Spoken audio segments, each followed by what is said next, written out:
فرعون اور اس کی بیٹی کی خادمہ اور جنتی محل سے خوشبو کی مہکیں۔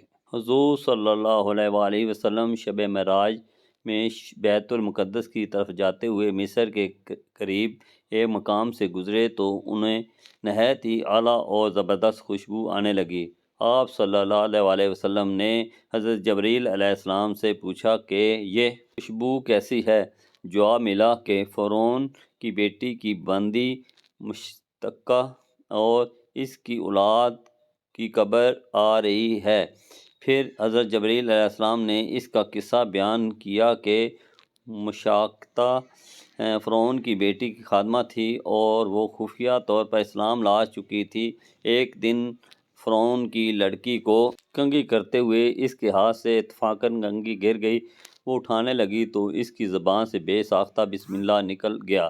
اس پر شہزادی نے کہا کہ تو نے آج عجیب کلمہ بولا، رب تو میرا باپ فرعون ہی ہے، تو پھر تم نے کس کا نام لیا ہے؟ اس نے جواب دیا، فرعون رب نہیں بلکہ رب وہ اللہ ہے جو مجھے اور تجھے اور خود فرعون کو روزی دیتا ہے۔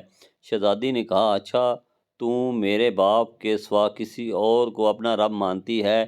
اس نے جواب دیا، ہاں ہاں، میرا اور تیرے باپ سب کا رب اللہ تعالیٰ ہی ہے۔ شہزادی نے اپنے باپ سے کہلوایا۔ وہ سخت غضبناک ہوا اور اسی وقت اسے برسرِ دربار بلوا بھیجا اور کہا، کیا تو میرے سوا کسی اور کو اپنا رب مانتی ہے؟ اس نے کہا کہ میرا اور تیرا رب اللہ تعالیٰ ہی ہے جو بلندیوں اور بزرگی والا ہے۔ فرعون نے اسی وقت حکم دیا کہ تانبے کی جو گائے بنی ہوئی ہے اس کو خوب تپایا جائے اور جب بالکل آگ جیسی ہو جائے تو اس کے بچوں کو ایک ایک کر کے اس میں ڈال دیا جائے، آخر میں خود اسے بھی اس میں ڈال دیا جائے۔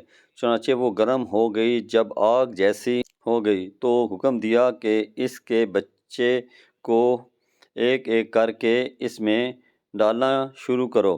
اس نے کہا، بادشاہ ایک درخواست میری منظور کر، وہ یہ کہ میری اور میرے ان بچوں کی ہڈیاں ایک ہی جگہ ڈال دینا۔ اس نے کہا، اچھا تیرے کچھ حقوق ہمارے ذمہ ہیں، اس لیے یہ منظور ہے۔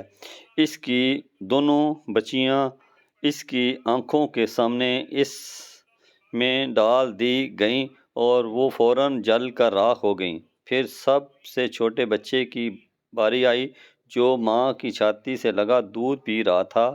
فرعون کے سپاہیوں نے اسے گھسیٹا تو اس نیک بندی کی آنکھوں تلے اندھیرا چھا گیا۔ اللہ تعالیٰ نے اس بچے کو اسی وقت زبان دے دی اور اس نے بآواز بلند کہا، اماں جان افسوس نہ کر، اماں جان ذرا بھی پس و پیش نہ کرو، حق پر جان دینا ہی سب سے بڑی نیکی ہے۔ چنانچہ انہیں صبر آ گیا، اس بچے کو بھی آگ میں ڈال دیا اور آخر میں ان کی ماں کو بھی اسی آگ میں جلا کر مار دیا۔ یہ خوشبو کی مہکیں اسی جنتی محل سے آ رہی ہیں۔